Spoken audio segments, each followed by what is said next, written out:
श्री राम कथा हिंदी, वाल्मीकि रामायण से भाग 2।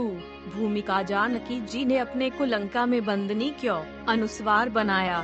कहा रावण जैसे दुष्ट जीवों का भी उद्धार हो सके, इसलिए जानकी जी की कृपा क्या है। कहते हैं कि स्वयं को इसलिए बंधन में डाल दिया कि रावण जैसे दुष्ट व्यक्ति को मुक्ति दिला सके।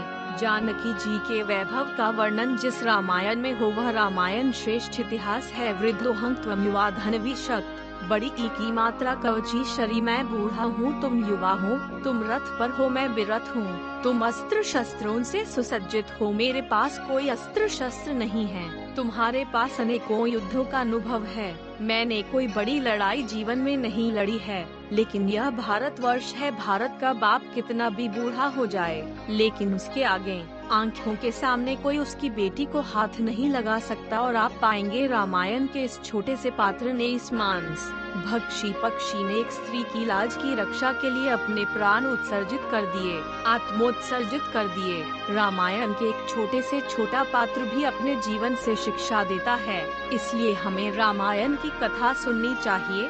देखिए, काव्य की 3 कोटियाँ हमारे यहाँ बताई गई हैं। 3 प्रकार के काव्य होते हैं, एक शब्द प्रधान, दूसरा अर्थ प्रधान, तीसरा व्यंग प्रधान। शब्द प्रधान काव्य वेद हैं, अर्थ प्रधान काव्य महाभारत आदि और व्यंग प्रधान काव्य है श्रीमद् वाल्मीकि रामायण।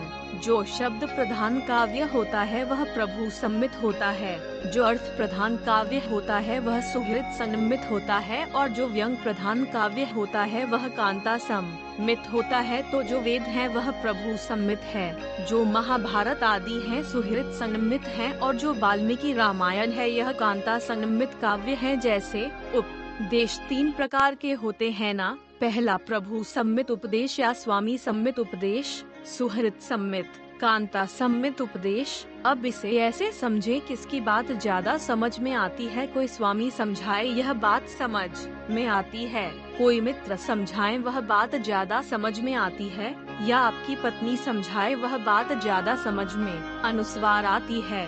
जैसे भगवान वेद कहते हैं ना, धर्मं चर सत्यं वद, आचार्य देवो भव, मातृदेवो भव, पितृदेवो भव। यह सब आदेशात्मक है। धर्मं चर, धर्म पर चलो, सत्यं वद, सत्य बोलो, यह सब आदेशात्मक है। और सुहृद सम्मित है, जैसे भगवान श्री कृष्ण ने अर्जुन को गीता समझाई, यह सुहृद सम्मित है। लेकिन जो वाल्मीकि रामायण में है यह कांता सम्मित उपदेश है। कांता समिति काव्य है। जो काव्य होते हैं कांता सम्मित होते हैं, जैसे पत्नी मीठी मीठी बातों के द्वारा अपने पति को समझाती है, वैसे यह का बड़े से बड़े सिद्धांतों को मीठे ढंग से समझा देती है, डंडा भगवत चरित्र का आश्रय लेकर के। और हमारे एक आचार्य ने लिखा है कि शब्द प्रधान होने के कारण वाल्मीकि रामायण वेद की तरह है, अर्थ प्रधान होने के कारण यह महाभारत और पुराणों आदि की तरह भी है, और व्यंग प्रधान होने के कारण यह कांता सम्मित तो है।